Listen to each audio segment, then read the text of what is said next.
My name is Priscilla Grijalva, and I am a school counselor in California. Today, we're going to talk about financial aid. It's one of my favorite things because it can help you go on for more education or training. If you are planning to go to career technical education, apprenticeship, community college, university, enlistment in the military, or maybe you don't know what you want to do after high school yet, it's so important that you get your FAFSA completed. FAFSA stands for the Free Application for Federal Student Aid. It opens October 1st of every year. The earlier you apply, the better. You don't want to wait. Every state has a different deadline, so be sure you talk to your school counselor and find out your state deadline. If you are undocumented and you can't file the FAFSA, please talk to your school counselor and get some scholarship resources to help you go on for more education or training.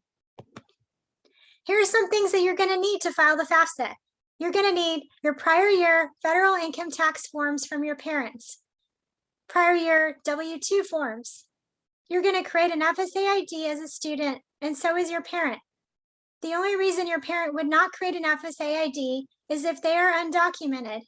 If they are undocumented, when you start to complete the FAFSA and it asks for their social security number, you're going to put all zeros across. At the end, you'll have to print a signature page and then they would sign it and you would mail it off. If your parent is a US citizen, they will complete the FSA ID. They're going to go ahead and fill in that information. If you have a driver's license, you're going to put that information in. If you don't, you're just going to skip it. You also need an email address, so be sure you use a personal, professional one.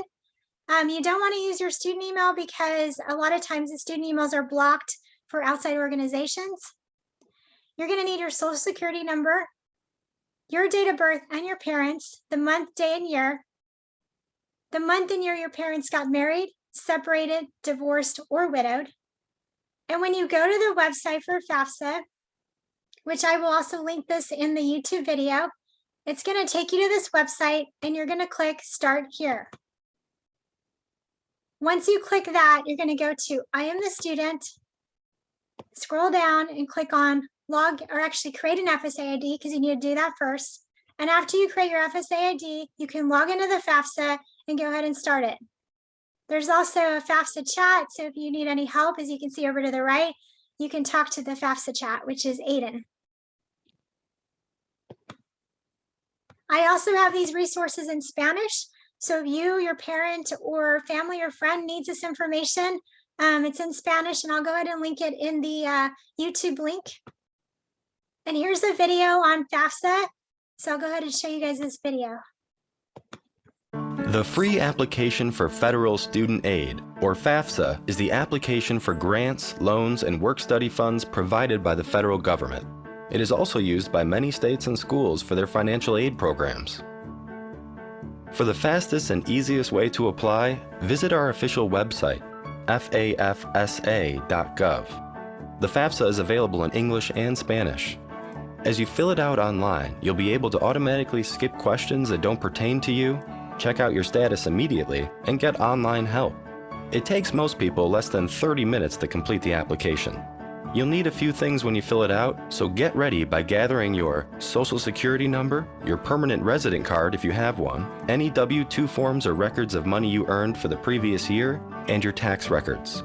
By the way, a nice time-saving feature of the FAFSA is that many people are eligible to automatically transfer their tax data from the IRS into the FAFSA, so keep an eye out while you're applying in case you're offered that option. If you have any questions about what information to gather, there is a complete list of documents that you will need at FAFSA.gov. Before you begin the process of filling out the FAFSA, you should create a username and password called an FSA ID that will act as your electronic signature. You'll only need to create an FSA ID once, and you can use it to renew your FAFSA each year that you apply. Your parents will need an FSA ID too if they have to provide any information. So now you're ready to begin filling out the FAFSA to apply for financial aid. There are 3 groups of questions that include personal information, such as your name, address, and marital status, financial information, such as your income, and any parent information that is required. If you get hung up or confused about a question, the Help and Hints box on the right-hand side of the application can help with each question as you move along. Also, look for the online chat feature under Help if you would like assistance from a knowledgeable agent. Because colleges and career schools use the FAFSA to provide financial aid, you can list up to 10 schools that you are interested in attending. You should list all of the schools that you are considering, even if you haven't been accepted or applied yet. If you have more than 10 schools in mind, you can submit your FAFSA with 10 schools and then replace some of those schools with other schools later. When you finish filling out the FAFSA, use your FSA ID to sign the form. If you are required to submit parent information on your FAFSA, a parent will need to sign the application with his or her own FSA ID as well. If you have any questions or need more information, please visit studentaid.gov. The free application. You can also go to the FAFSA app, so you can download this app for free, and you can also complete your FAFSA on an app on your phone. So if you don't want to do the website, you can also check this out.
So that's just a free app that you can download. You could also use this FAFSA password sheet, and I will link this in the YouTube link in case you would like to use it. So you just click on the link, and it's going to ask you to make a copy, and then you're going to click on it and make a copy, and you'll be able to enter your FSA ID password that you created and your username and answer the security questions. So this way you won't forget your information when you log into the FAFSA, because you're going to need to complete the FAFSA every year while you're in college. Now you're probably wondering, well, what happens after I submit my FAFSA? It's going to go to the colleges that you had selected on the FAFSA. And then once they get that information, they're going to send you a financial aid package. Now, it's so important that you check your college portals and your emails at least weekly, because they're going to put information and updates in your college portal in specific with financial aid. So here's a short video on this so you can kind of get an idea about it. Okay, you've got your financial aid letter. There's a lot to take in, and you may not know what it all means. Each college presents their financial aid a little differently. The most important thing to focus on is the net costs. This is what you'll actually have to pay. To figure out net costs, you start with the total cost of attendance, which includes everything from tuition, housing, books, food, transportation, and personal expenses. Then you subtract out all of your scholarships and grants. This is free aid that you don't have to pay back. This number is your net cost and the actual amount that you and your parents should prepare to pay. And you can use loans and work study to do this. Once you know a school's net cost, you can then compare the financial aid offers from other universities. At UC, we have the financial aid shopping sheet. This gives you financial aid information in a consistent format and calculates the net costs. Many other colleges and universities use it too. So take a deep breath. And if you have any questions, get in touch with your campus financial aid office. Okay. All right, so now you kind of have an idea about that. Just know that every college gives different financial aid packages, so just be sure you compare the costs. And sometimes when we need more money for college, we can do appeal letters. So let's say you need additional money to pay for your tuition, or you need a laptop, or maybe even help to pay for childcare. You can go to this website called Swift Students, which I will also link in the YouTube. And you could write an appeal letter and send it off to the financial aid office to hopefully get more money for college. And this tutorial will show you how to do that. And it's really cool because it already has the templates done. You just fill in your information and you save it and send it off.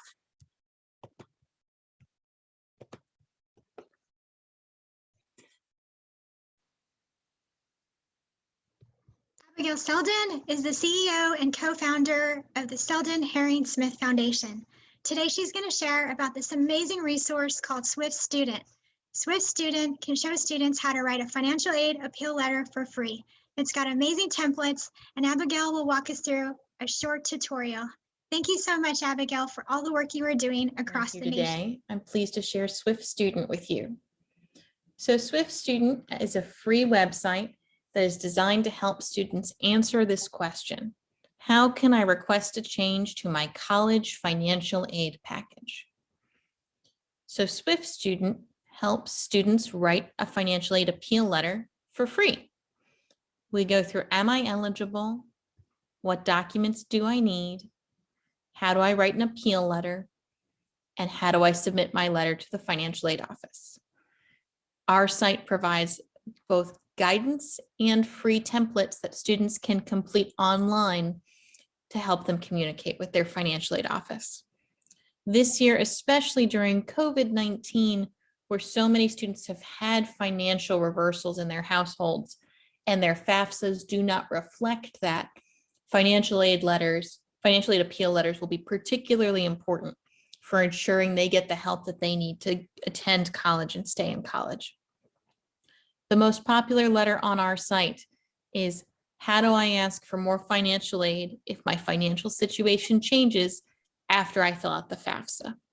But we also have letters to support students who may have expenses associated with a disability that they need support with, financial aid emergencies, childcare costs, computers or extra supplies needed for school, or for students whose parents are not involved in their lives, how to get a dependency override. Swift Student was designed with a large group of leading higher ed organizations, and also through more than 20 focus groups with both students and financial aid officers, as well as college access counselors. So we did about 10 groups with financial aid officers and 10 with students, and a handful of others with college access professionals. For students, Swift Student offers a way to start the appeal conversation, clear information about requirements, and customizable template letters. For financial aid officers, they were enthusiastic about the tool during user testing because it provided a free resource to enhance their appeals process, a path to receiving clear aid requests, and easier evaluation. Swift Student does not sell or share user information, and it is free both to students and to financial aid offices. So there's no sign-up process. At Swift Student, we regularly see colleges post the link to the tool on their financial aid websites and then send us traffic, even if we've never had a relationship with the school before. To help you share the tool with your students, we also have a free poster you can download, a flyer, slides for presentations that you might do on financial aid or FAFSA nights, and a worksheet to help students record their interactions with financial aid offices and keep track of their discussions. Swift Student was built with a large group of leading partners in the higher education space. It is funded and organized by the Selden Herring Smith Foundation, and its technical backend is provided by FormSwift. NASFA, Higher Learning Advocates, Generation Hope, Achieving the Dream, Student Defense, and a number of other wonderful partners helped build the tool in detail, as well as helped us coordinate focus groups.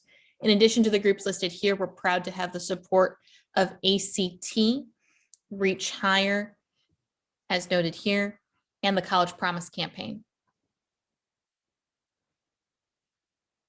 So many students don't know, but you can file an appeal at any point in your college journey. So even before you file the FAFSA, to afterwards, to after you start college, really at any point in your journey where you run into a situation where your financial aid package is inadequate, you can ask for more help. As with any financial aid process or any college process. You can apply, and then you have to wait for the school to accept or reject your request. Using Swift Student, it's pretty speedy to complete a financial aid appeal letter. So I'll take you through the process pretty quickly. So here, let's click on how do I ask for more financial aid if my financial situation changes after I fill out the FAFSA. So students will see this page. You may be able to get additional loans or grant if your financial situation changes after you submit the FAFSA. There's a lot of additional guidance on this page, but we find most students just click create my document and then go straight to the letter. Students can see all of that other guidance as they fill out the letter too. It's replicated here, and you can see here the process takes about 3 minutes. So you click today's date and you hit save and continue, and then it updates on the right. And then students can go through this whole process again. It takes another 2 minutes or so to populate their full letter, and then they can download it, and it'll download with a checklist and a worksheet to help them track their information with their conversations with their schools. The tool is free and it's available at formswift.com/swift-student.